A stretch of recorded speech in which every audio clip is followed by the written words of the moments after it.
श्रीमन्नारायण। हमें सूचना मिली है कि अयोध्या जी में श्री रामभद्राचार्य ने कहा है कि कोई मेरी निंदा करेगा तो मैं उसे समझाने नहीं जाऊंगा। Late them try, let them cry, ऐसी सूचना हमें प्राप्त हुई है। तो महानुभाव, पहले तो आप कहते हैं कि मैं साधारण जगतगुरु नहीं हूँ, फिर आप कहते हैं कि ऋग्वेद से लेकर हनुमान चालीसा तक आपके कंठ में हैं। आपके चेले आपको तुलसीदास का अवतार बताते हैं, वाल्मीकि जी भी से भी श्रेष्ठ बताते हैं। आपके व्यक्तित्व में सभी आचार्यों का समावेश है, ऐसा बताते हैं आपके चेले। आपके चेले कहते हैं गुरुदेव वेदव्यास के समान व्याख्यान करते हैं।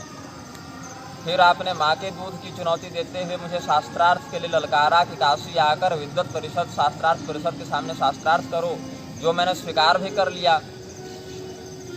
अब आपने कहा कि मेरे चेलों से शास्त्रार्थ करो, तो मैंने कहा चेलों का नाम बताइए, तो आप चेलों का नाम भी नहीं बता रहे। स्वयं शास्त्रार्थ के लिए भी आप नहीं आ रहे, कहते हैं कि कोई मेरी निंदा करेगा तो मैं समझाने नहीं जाऊंगा। मैं आपकी निंदा नहीं कर रहा। आपने इतने वर्षों से जगतगुरु पद का दुरुपयोग करते हुए जो सनातन धर्म की जनता को भ्रमित करके अपना बाजार खड़ा किया है, लोगों को धन बल से जन बल से आपने जो दबाकर अपने प्रलाप के कारण सनातन धर्म के सर्वमान्य असंदिग्ध शास्त्र कलेवर को क्षति पहुंचाई है, उसके विरुद्ध मैं लेखन और वक्तव्य दे रहा हूं। तो आप स्वयं मुझे शास्त्रार्थ के लिए ललकार रहे हैं और स्वयं पीछे कैसे हट रहे हैं। मैं व्यक्तिगत रूप से यदि आपकी निंदा करता, खेत का, जमीन का, मठ का झगड़ा होता तो अलग बात है। यहाँ शास्त्र के प्रमाण की रक्षा की बात हो रही है। आपने अभी तक मेरे द्वारा दी गई तीनों चुनौतियों में से किसी का स्पष्टीकरण नहीं दिया है। रामानंदाचार्य भगवान ने जो उत्तरकांड का संदर्भ दिया आनंद भाष्य में, क्या आप भगवान रामानंदाचार्य को भी मूर्ख समझते हैं, या क्या उन्हें आप राम भक्त नहीं मानते, या क्या आप यह मानते हैं कि उन्होंने कोई भूल की जिसे आप सुधार रहे हैं। विश्व के सभी मान्य आचार्यगण टीकाकार एक मत हैं और आप केवल अपनी लोकैषणा की तृप्ति हेतु आप बेपटरी होकर केवल धर्म के विरुद्ध वक्तव्य देते जा रहे हैं। मैं व्यक्तिगत में आपसे बात क्यों करूंगा जब आपने सार्वजनिक रूप से वक्तव्य दिया है। लोग कहते हैं मुझसे कि तुम जाकिर नायक से क्यों नहीं शास्त्रार्थ करते। जाकिर नायक से क्या शास्त्रार्थ करूं मैं। शास्त्र शब्द का अर्थ जिसको पता होगा, जो शास्त्रज्ञ के रूप में प्रतिष्ठित होगा, उससे ना मैं शास्त्रार्थ करूंगा। तो शास्त्रार्थ करने के लिए मैं तो चाहता हूं कि जाकिर नायक जैसों को उत्तर देने के लिए हिंदू धर्म का प्रत्येक व्यक्ति सक्षम हो। यहाँ पर रामभद्राचार्य जब शास्त्रों को ही प्रमाणिक नहीं मानेंगे और मिलावटी बताकर लोगों में भ्रम उत्पन्न करेंगे, तो जाकिर नायक जैसे लोगों का ही तो स्वार्थ सिद्ध होगा ना। अगर हमारे ही घर में जो है सो फूट रहेगी, हमारे ही घर में शास्त्रों की प्रामाणिकता पर हमारे ही धर्मगुरु प्रश्न चिन्ह उठाएंगे और शास्त्रों के अर्थ का अनर्थ बताते चलेंगे, सबों का उल्टा और गलत अर्थ बताएंगे, इतिहास में वर्णित मान्यताओं और सच्ची घटनाओं को ही नकली बताएंगे, तो कहाँ हिंदू धर्म के अनुयायियों की आस्था टिकेगी। तो हिंदू धर्म के अनुयायियों से भी मैं कहता हूँ कि ऐसे कालनेमियों से सावधान रहें। आप तो कहते हैं कि भूतल पर कोई आपका निग्रह नहीं कर सकता, बृहस्पति भी शास्त्रार्थ नहीं हरा सकते, तो आइए ना सामने, आएंगे, बात होगी, तब तो हार जीत का निर्णय करेगा कोई। शास्त्र की सदैव विजय होती है। आप अपने पूर्व के वक्तव्यों और लेखों के लिए या तो क्षमा मांगे, या तो मुझसे आकर काशी में शास्त्रार्थ करें, जो कि आपने ही पहले निर्धारित किया था कि मैं काशी में बुलाता हूँ, आमने सामने बात करो, फेसबुक पर बात नहीं करो। तो मैं आमने सामने बात करने के लिए तैयार हूँ। आप क्यों ऐसे उल्टे सीधे बयान देते हैं, ताकि लोग आपकी ओर आकर्षित हों। अगर आप शास्त्र सम्मत बात करेंगे तो वो तो बहुत लोग कर रहे हैं, फिर आप पर कोई क्यों ध्यान देगा।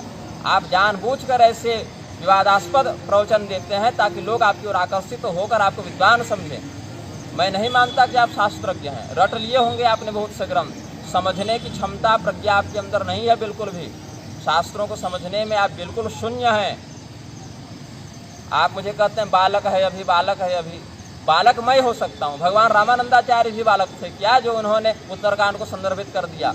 श्री वचन भूषणकार लोकाचार्य स्वामी जी भी बालक थे क्या, जो उन्होंने आकारत्रय से भगवती सीता जी के वियोगत्रय का उत्तरकांड के संदर्भ के साथ वर्णन किया। सभी लोग बालक ही थे, मूर्ख थे, अशिक्षित थे, गधे थे। आप ही एक होशियार पैदा हुए हैं क्या संसार में। आपने मुझे माँ के दूध की चुनौती दी है शास्त्रार्थ हेतु, जो मैंने स्वीकार किया है। आपके चेलों को भी मैं कहता हूँ, आपको भी कहता हूँ, या तो स्वयं शास्त्रार्थ के लिए आएँ और अपने मत को सही सिद्ध करें समाज के सामने, या फिर अपनी हार को स्वीकार करें। ये कहने से काम नहीं चलेगा कि मैं समझाने नहीं जाऊंगा, समझाना तो आपको पड़ेगा। भगवान श्री रामचंद्र जी की दिव्य कथाओं पर आपने गलत आक्षेप किया है, उनका खंडन किया है, सत्य घटनाओं पर आपने जो है सो असत्य होने का आरोप लगाया है। आपको शास्त्रार्थ के लिए आना तो पड़ेगा। अब ऐसे नहीं आएंगे तो या तो हार स्वीकार कीजिए, क्षमा मांगिए, या तो शास्त्रार्थ में आकर हमें पराजित कीजिए। हाँ, गुरुजनों का यह मत रहा है कि प्राण त्याग वाली शर्त बहुत कठोर है, तो मैं इतना कर सकता हूँ कि चलो प्राण त्याग वाली शर्त को मैं आपकी सुविधा के लिए हटा सकता हूँ, लेकिन शास्त्रार्थ तो होना चाहिए। आप 40 वर्षों से कह रहे हैं ये ग्रंथ प्रमाणिक नहीं, ये मिलावटी है, इसका अर्थ गलत है, इसका टीकाकारों ने गलत अर्थ किया, तो यह अनुचित बात है। आप शास्त्रार्थ के लिए आएँ और अपने वचन को पूरा करें, हिंदू धर्म को भ्रम से बचाएं, क्योंकि यदि आप शास्त्रार्थ नहीं करेंगे उस स्थिति में आपको पराजित ही माना जाएगा, क्योंकि आपने ही मुझे शास्त्रार्थ की चुनौती दी है, अथवा मेरे द्वारा लिखे गए ग्रंथ मूर्ख हृदय न चेत इत्यादि का ही आप खंडन अपने से या अपने किसी शिष्य से करा दें। शास्त्रार्थ के बिना अब यह प्रकरण समाप्त नहीं होगा। यह कहने से काम नहीं चलेगा let them try, let them cry. We are not trying and crying, we are defending our Sanatan Dharma from attacks of morons like you, and I will do it till my last breath. मैं try और cry नहीं कर रहा हूँ, मैं आपको चुनौती दे रहा हूँ। शास्त्र के संरक्षण हेतु ही मैं धरती पर आया हूँ, और शास्त्र की रक्षा करने में आप मुझे धन बल से, जन बल से और चेलों के प्रपंच से हरा नहीं सकते। शास्त्रज्ञ हैं तो काशी आइए, विद्वत परिषद का आपने नाम लिया है, शास्त्रार्थ कीजिए, लाइव रिकॉर्डिंग सबके सामने हो, और धर्म की जय होगी, अधर्म का नाश होगा, तभी यह सनातन धर्म पुनः उस गौरव को प्राप्त करेगा जहाँ पर यह था। आपके ही पूर्वाचार्यों ने, श्री संप्रदाय के आचार्यों ने जिस मत का समर्थन लिखित रूप से भाष्य में, टीकाओं में किया, आप उसके ही विरोध में खड़े होकर स्वयं को वैष्णव कहते हैं। वैष्णव की यह परिभाषा है।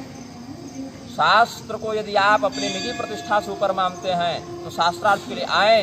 अब मैं आपको चुनौती देता हूँ, यह कहने से काम नहीं चलेगा कि मैं समझाने नहीं आऊँगा, समझाना तो आपको पड़ेगा, क्योंकि आपने स्वयं को सभी जगत गुरुओं से बड़ा बताया, पूर्व के टीकाकारों को अशिक्षित और गधा बताया, तो सिद्ध करें कि आप उतने योग्य हैं कि पूर्व के टीकाकारों को मूर्ख सिद्ध कर सकते हैं। अन्यथा आपको सनातन धर्म के इतिहास में सदैव इस प्रकरण में पराजित ही माना जाएगा।